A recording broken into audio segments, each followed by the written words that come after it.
2 तारीख को मेरे संसदीय क्षेत्र के अंदर एक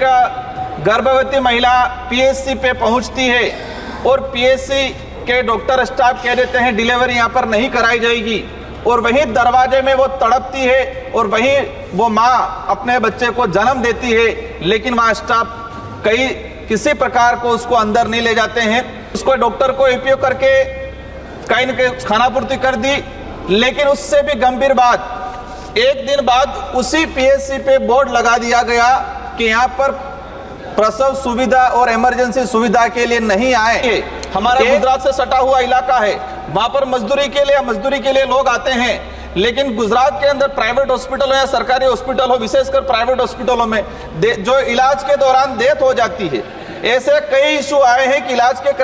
दौरान मृत्यु हो गई, लेकिन वो बॉडी लेने के लिए, वो मृत शरीर लेने के लिए 2-2 3-3 दिन तक तरसते हैं। मेरे बांसवाड़ा और डूंगरपुर दोनों जगह मेडिकल कॉलेज है, मेडिकल कॉलेज में वहां न्यूरोलॉजिस्ट नहीं है, वहां पर कार्डियोलॉजिस्ट नहीं है, एक मेडिकल कॉलेज में सोनोग्राफी नहीं हो पाती है, ये स्थिति बनी हुई है। तो मेरा आपसे अनुरोध है कि केंद्र सरकार जो मेडिकल कॉलेज में मूलभूत जो सुविधा होनी चाहिए, उन सुविधाओं को धरातल पे लागू करे। शून्यकाल अवसर पर जो बोलने का अवसर प्रदान किया उसके लिए धन्यवाद। मैं आपका ध्यान आकर्षण कराना चाहूंगा मेरे संसदीय क्षेत्र बांसवाड़ा डूंगरपुर, जिस तरह से वर्तमान में चिकित्सा व्यवस्था केंद्र सरकार की जो स्कीमें हैं, कहीं न कहीं जो गरीब जनता है उनको लाभ नहीं पहुंचा रही है। मैं आपका ध्यान आकर्षण कराना चाहूंगा, मैंने जिस उद्देश्य से लगाया था मेडिकल कॉलेज में जो व्यवस्था हो रही है, लेकिन जो शून्यकाल लगाने के बाद ही आपके एक ध्यान आकर्षण कराना चाहूंगा, 2 तारीख को मेरे संसदीय क्षेत्र के अंदर एक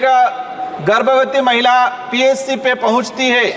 और पीएचसी के डॉक्टर स्टाफ कह देते हैं डिलीवरी यहां पर नहीं कराई जाएगी और वहीं दरवाजे में वो तड़पती है और वहीं वो मां अपने बच्चे को जन्म देती है, लेकिन वहां स्टाफ किसी प्रकार को उसको अंदर नहीं ले जाते हैं। वही चीज हुई,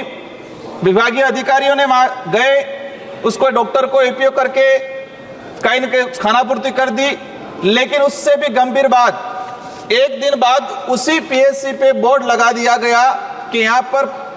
प्रसव सुविधा और इमरजेंसी सुविधा के लिए नहीं आए। एक तरफ पूरे देश में हम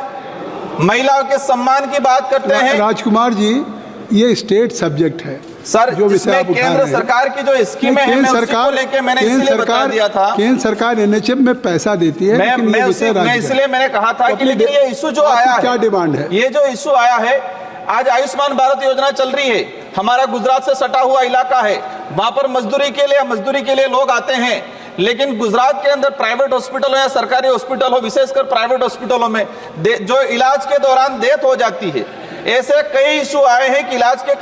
दौरान मृत्यु हो गई, लेकिन वो बॉडी लेने के लिए, वो मृत शरीर लेने के लिए 2-2 3-3 दिन तक तरसते हैं। इसमें आपकी मांग क्या है? मेरी मांग यही है कि जो स्कीमें हैं फास्ट तरीके से कागजों में दौड़ रही है, जोरदार तरीके से, लेकिन धरातल पे इम्प्लीमेंट नहीं हो रही है। मेरे वहां बांसवाड़ा और डूंगरपुर दोनों जगह मेडिकल कॉलेज है, मेडिकल कॉलेज में वहां न्यूरोलॉजिस्ट नहीं है, वहां पर कार्डियोलॉजिस्ट नहीं है, एक मेडिकल कॉलेज में सोनोग्राफी नहीं हो पाती है, ये स्थिति बनी हुई है। तो मेरा आपसे अनुरोध है कि केंद्र सरकार जो मेडिकल कॉलेज में मूलभूत जो सुविधा होनी चाहिए, उन सुविधाओं को धरातल पे लागू करे। और जो वहां फर्जीवाड़ा चल रहा है और जो चिकित्सा व्यवस्था को जो प्राइवेटीकरण के लिए बढ़ावा दिया जा रहा है, उस पर आप विशेष ध्यान दें और सरकारी व्यवस्था को सुधारें। धन्यवाद।